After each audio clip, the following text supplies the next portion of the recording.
The garden awakens. The first mistake Admiral Corex made was assuming that silence meant weakness. The second mistake was believing that 1,000 years of peace had made humanity soft. The third and final mistake was thinking that gardeners couldn't be warriors. The Zephyrian Empire had been expanding across the galaxy for 3 centuries, consuming worlds like a cosmic plague. Their warships were nightmares of black metal and crackling energy, designed to inspire terror before delivering death. Admiral Corex commanded the largest fleet in Zephyrian history, 1,000 vessels strong, enough to glass entire star systems. When their long-range scouts detected Earth's transmissions, the content made them laugh. Humans were discussing flower arrangements, sharing recipes, and debating the ethics of pruning roses. Their communications channels carried poetry about sunrise and lengthy discussions about soil composition. The Zephyrians intercepted thousands of hours of what seemed like the most boring civilization in the galaxy. They spend more time talking about growing vegetables than we do planning conquests. Commander Villox reported to Admiral Corex there. Military channels discuss logistics for delivering seeds to remote colonies. Seeds, Admiral, not weapons. Corex studied the intelligence reports with growing amusement. Earth's population had grown to nearly 20 billion, spread across thousands of worlds, but their fleet was tiny, just a few hundred ships designed for exploration and transport. Their weapons technology appeared centuries behind the Zephyrian standard. They had no planetary shields, no orbital defense platforms, no signs of military readiness whatsoever. A garden world, Corex mused, his scaled features twisting into what passed for a smile among his species. How refreshing. It's been too long since we found prey that won't even fight back. The Zephyrian fleet dropped out of hyperspace at the edge of the solar system like a storm of metal and malice. Corex expected panic, desperate communications, perhaps a few futile attempts at diplomacy. Instead, Earth's response was a single transmission from a middle-aged human woman sitting in what appeared to be a greenhouse. "Hello," she said warmly, as if greeting neighbors over a garden fence. "I'm Alina Vasquez, speaker for the Terra Collective. We've been expecting you." Corex frowned. "Expecting us? Impossible. Our fleet movements are classified." Alina smiled, and something about that expression made the Admiral's skin crawl. "Oh, we've known you were coming for about 60 years now. We've been preparing. Would you like some tea?" The casualness of her tone was more unsettling than any war cry. Corex activated his fleet's intimidation protocols. 12,000 ships formed a perfect sphere around Earth, their weapons charging with visible energy that painted space in ominous colors. It was a display that had broken the will of countless civilizations. Alina glanced at something off-screen, then looked back at the camera. "That's quite impressive. Very dramatic. You must have practiced that formation. We appreciate good craftsmanship, even in things designed to frighten." "Surrender immediately," Corex demanded, his patience wearing thin. "We offer you the standard terms. 20% of your population will be preserved as workers. Your resistance will only make the inevitable more painful." Elena's expression didn't change. "I'm afraid we'll have to decline. But we do have a counteroffer. Would you like to hear it?" Before Corex could respond, something extraordinary happened. The space around his fleet began to shimmer, like heat waves rising from hot pavement. Then, slowly, other ships began to appear, not emerging from hyperspace, simply fading into visibility, as if they had been there all along, hidden by some impossible technology. At first, Corex counted dozens. then hundreds, then thousands. The ships were unlike anything in the Zephyrian database, sleek, organic-looking vessels that seemed grown rather than built. They didn't bristle with weapons or radiate threatening energy. Instead, they pulsed, gently with a soft, green light that reminded Corex of growing things. "Impossible," Commander Villox whispered. "Our sensors detected nothing. These readings make no sense." Elena's voice continued, still maddeningly calm. "We call them seed chips. They've been positioned around your fleet since you arrived. They're not weapons, exactly. Think of them more as ...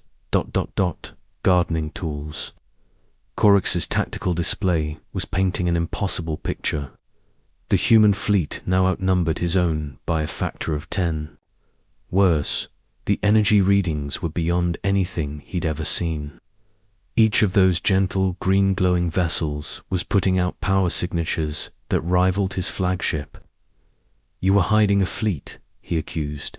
"This violates every standard of civilized warfare." Elena laughed, a sound like wind chimes in a summer breeze. "Admiral, with respect, we haven't fought a war in 1,000 years. We don't know the standards of civilized warfare, but we do know about gardening, and we've learned that sometimes you have to deal with pests." The word pests hit Corex like a physical blow. The Zephyrian Empire had conquered star systems, enslaved entire species, and carved its name across the galaxy in fire and blood. They were not pests. They were apex predators, the ultimate expression of evolutionary success through violence. "You dare?" Corex roared. "We are the Zephyrian Empire. We have conquered 1,000 worlds." "Yes," Elena said sadly. "We know. We've been watching. We've seen what you do to gardens, what you do to the flowers, what you do to anything beautiful and growing. We've decided it's time for some weeding." Something changed in the human woman's voice during that last sentence. The warmth remained, but underneath it was something else. Something that made Corex think of winter storms and patient predators and the slow, inevitable growth of roots that could crack mountains. "You have 30 seconds to surrender," he declared, trying to regain control of the situation. "After that, we will demonstrate why the galaxy fears us." Elena checked something that looked like a wristwatch. "I'm sorry, Admiral, but our timeline doesn't allow for that. Initiating garden protocol now." The seed ships moved. Not quickly, there was no dramatic acceleration or flashy maneuvering. They drifted toward the Zephyrian fleet like pollen on a gentle breeze. Corex ordered his ships to fire, and the vacuum of space exploded with enough energy to sterilize a planet. The beams struck the seed ships and simply ... disappeared, not absorbed, not deflected, gone, as if the energy had never existed. The human vessels continued their lazy approach, untouched and untroubled. "Shields are impossible," Commander Villox reported, his voice tight with panic. "The energy readings suggest our weapons are being converted to something else, something organic." A voice came through the communication channel again. "You know, Admiral, humans learned something important during our 1,000 years of peace. We learned that destruction is easy, but creation is hard. Any fool can tear down a garden, but it takes patience, wisdom, and strength to make things grow." The first seed ship reached the Zephyrian formation and gently touched the hull of a destroyer. The contact was barely noticeable, no more dramatic than a leaf falling on water. Then the destroyer began to change. It started at the point of contact, spreading pattern of green that looked almost like moss or lichen growing across the ship's black hull. But as Corex watched in horror, He realized it wasn't growth on the ship. The ship itself was transforming, metal flowing like liquid weapons, dissolving engines reshaping themselves into something entirely different. "What are you doing to my ships?" he demanded. "Gardening," Alina replied simply. "Your vessels are very impressive, Admiral, but they're designed all wrong. Too much emphasis on destruction, not enough on nurturing life. We're helping them reach their potential." More seed ships made contact with Zephyrian vessels, and the transformation spread like a gentle infection. The warships of the Empire, instruments of conquest and terror, were becoming something else entirely. Their hulls sprouted what looked like leaves and flowers. Their weapon ports transformed into something that resembled feeding tubes. Their engines began pulsing with the rhythm of a heartbeat. Commander Villox was frantically running diagnostics. "Admiral, the ships are still functional, but their programming is changing. Weapon systems are being converted to agricultural equipment. Life support is being enhanced. The ships are becoming habitable for dozens of different species." Elena. Image on the screen smiled wider. "We've been studying the Zephyrian Empire for decades, Admiral. We know about your homeworld, your people, your history. You weren't always conquerors, were you? Before the resource wars, before the expansion, your people were farmers. Good ones, too." Corax's blood ran cold. Ancient Zephyrian history was classified at the highest levels. The early period, before the Empire, was considered shameful, a time of weakness when his people had been content to tend crops instead of conquering enemies. How could these humans know? "We've been waiting for you to remember," Alina continued. "Sometimes, when a garden gets overgrown with weeds, you can't just pull them up. You have to help them remember what they were supposed to be." Half of Corax's fleet had been transformed. The ships still held their crews, but the vessels themselves had become unrecognizable living things that pulsed with bioluminescent light. Their former weapon systems now producing breathable atmosphere, clean water, and what appeared to be food. The crews weren't harmed, but their ships would never wage war again. "Stop this," Corax commanded, though his voice had lost its authority. "We demand you cease this violation of our vessels immediately." Alina shook her head gently. "I'm afraid we can't do that, Admiral. You see, when gardeners find pests in their garden, they don't usually negotiate with them. But we're not most gardeners.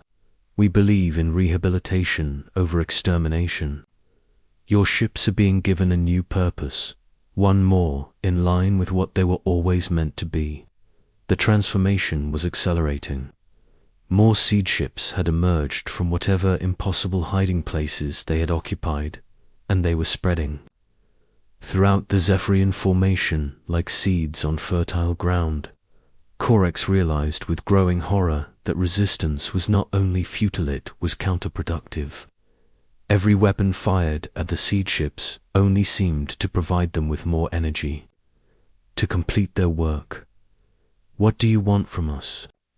he finally asked, the question torn from him like a confession. Elena's expression softened slightly. "What we've always wanted, Admiral, for things to grow instead of die, for beauty instead of destruction, for gardens instead of battlefields." She paused, looking directly at him through the screen. "Your people were gardeners once. They can be again. But first, they need to remember how to tend instead of destroy. Consider this ... a reminder." The communication ended, leaving Corax staring at a blank screen while his fleet continued its impossible transformation around him. In the space of an hour, the greatest war fleet in Zephyrian history had become something unprecedented, a mobile ecosystem. A traveling garden that could sustain life across the void. And somewhere in the back of his mind, in genetic memories that stretched back millennia, Corax found himself remembering the smell of fresh earth and the satisfaction of watching something grow. Seeds of consequence. Admiral Corax stood on what had once been the bridge of his flagship and tried to comprehend what his ship had become. The walls pulsed gently with bioluminescent patterns that provided perfect lighting. The air was sweet and clean, carrying the scent of growing things. Where weapon controls had once gleamed with menacing purpose, there were now what appeared to be cultivation stations, their displays showing incomprehensible data about soil composition and atmospheric content. His crew moved through the transformed spaces like they were unharmed. The human transformation had been careful to preserve all life aboard the ships, but they were clearly struggling to understand their new reality. Commander Villox approached, carrying a tablet that displayed readings unlike anything in their military database. Admiral Villox said, his voice hollow with shock. The ship's systems are fully operational, but they different. Our weapons have been converted to atmospheric processors. Our shield generators are now producing some kind of growth medium. And the navigation system. He paused, shaking his head. The navigation system is programmed with coordinates for agricultural worlds, thousands of them. Through the transformed viewports, Corax could see the rest of his fleet. 12,000 warships had become something that defied classification. Vessels that seemed to breathe in the vacuum of space, their hulls covered in what looked like scaled bark or organic armor that pulsed with soft light. They were still ships, still capable of interstellar travel, but their purpose had been fundamentally altered. Alina Vasquez's image appeared on what had formerly been his tactical display. She was no longer in her greenhouse, but in what appeared to be a vast garden space aboard one of Earth's vessels. Behind her, Corax could see beings of dozens of different species working together, tending to plants he didn't recognize. "Good morning, Admiral," she said with the same maddening calm. "I trust your crew is adapting well to the changes.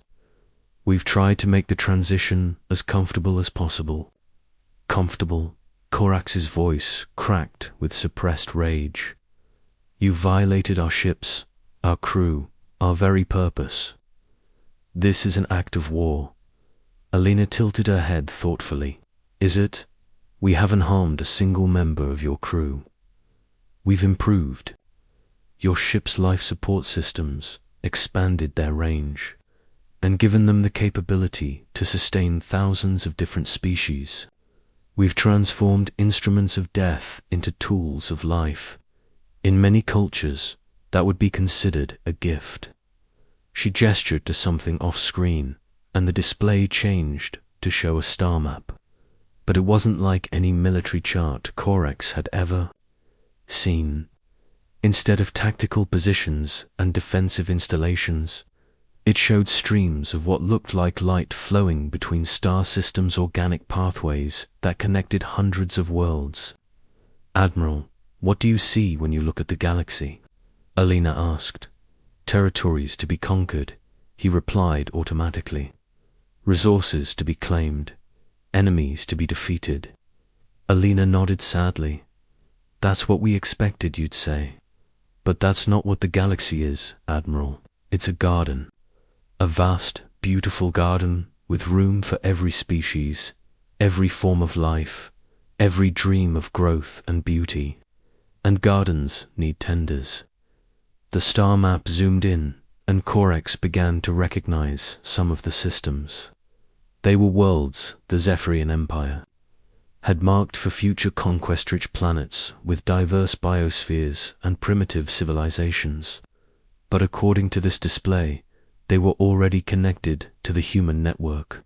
part of some vast cultivation project that spanned the galaxy. For 1,000 years, Alina continued, humanity has been planting seeds, not just on worlds we've colonized, but on worlds we've never officially visited. Seeds of knowledge, of technology, of hope. We've been preparing the galaxy for something better than endless war. Commander Villox stepped closer to the display, studying the connections. "Admiral," he whispered, "this network includes systems in the heart of our territory, worlds we've controlled for centuries." Alina heard him and smiled. "Oh yes, Commander. Did you think the agricultural advisors you've been importing from neutral worlds were really neutral? Did you imagine that the crop improvements that have fed your growing empire came from your own research? We've been there all along, helping your people remember what they used to be." The implications hit Corex like a physical blow. The Zephyr Empire's expansion had been fueled by improved agricultural output that had freed up resources for military development. If that improvement had come from humans, if the very foundation of their conquest had been built on human aid, "You've been manipulating us for centuries," he accused. "Nurturing," Alina corrected. "We've been nurturing the parts of your civilization that we wanted to see grow. Your artists, your farmers, your philosophers, the ones who remembered what your people were like before they decided conquest was more important than cultivation." She touched something on her control surface, and the display changed again. Now it showed the Zephyrian homeworld, but not as Corex remembered it. This was the ancient world before industrialization and militarization. Green valleys filled with abundant crops, cities designed to work with nature instead of dominating. A people who had been content to create rather than destroy. "Your ancestors understood something that your empire forgot," Alina said softly. "They knew that the greatest strength comes from making things grow, not from tearing them down. We've been waiting a very long time for you to remember that lesson." Corex felt something breaking inside him, some fundamental assumption about the nature of reality. "But we conquered hundreds of worlds. We built the greatest military force in galactic history. We were successful. Were you?" Alina asked. "Your people are dying, Admiral, not from war, but from the emptiness of conquest. Your birth rates have been declining for decades. Your art has become nothing but propaganda. Your food is synthesized protein because you've forgotten how to farm. You've gained the galaxy and lost your souls." She was right, and Corex knew it. The Empire was rotting from within, sustained only by the momentum of its own expansion. They conquered worlds, not because they needed them, but because conquest was the only thing they remembered how to do. "What happens now?" he asked, the question coming out more like a plea than a demand. Elena's expression grew serious. "Now, Admiral, you have a choice. You can try to fight us, though I should mention that the network of seed ships extends throughout this entire region of space, or you can let us show you what your ships have become, what your people could become." As if summoned by her words, displays throughout the bridge began showing data from the transformed vessels. The ships weren't just changed, they were thriving. Their new systems were generating breathable atmosphere at unprecedented rates. Their hulls were processing raw materials from space dust and converting them to useful resources, and their navigation systems were calculating optimal routes to agricultural worlds that could benefit from their presence. "Your fleet has become a mobile ecosystem," Alina explained. "Each ship can now support not just your crew, but thousands of other life forms. You're no longer a weapon pointed at the galaxy's throat. You're a gift capable of bringing life and growth to any world you visit." Commander Velox was studying the readings with growing amazement. "Admiral, If these numbers are correct, a single one of our transformed ships could terraform a dead world in a matter of months. Not through terraforming technology, but through biological processes, living processes. Alina nodded approvingly. Now you're beginning to understand. This isn't about technology, Commander. It's about life itself. And life always finds a way to grow if you give it the chance. Corex looked around his transformed bridge, at his crew gradually adapting to systems that required nurturing instead of dominating, and felt something he hadn't experienced in decades. It took him a moment to recognize the emotion, hope. But our empire, he said weakly. Our command structure. Our purpose. Your purpose was always to help things grow, Admiral Alina replied. You just forgot for a few centuries. As for your empire, well, that's going to change too. You're transformed. Fleet is just the beginning. Every world in your territory is already connected to our network. Every citizen who's ever eaten food we've helped develop, breathed air we've helped purify, or learned from teachers we've trained carries a seed of the future inside them. The display changed one final time, showing the Zephyrian Empire as it truly was not a military conquest, but a garden project on a galactic scale. Thousands of worlds that had been conquered and enslaved were actually being prepared, cultivated, nurtured toward something better. The humans had been playing a game so long and so subtle that the Zephyrians had never even realized they were pieces on the board. We don't want to destroy your empire, Admiral, Alina said. We want to help it bloom. Corex closed his eyes and made his choice. When he opened them again, something had changed in his face. The harsh lines of a military commander were softening, replaced by something that looked almost like wonder. How do we begin? He asked. Alina smiled, and this time it carried no hidden warnings or patient threats. It was the smile of a gardener, welcoming a new apprentice to the work. We start with seeds, Admiral. We always start with seeds.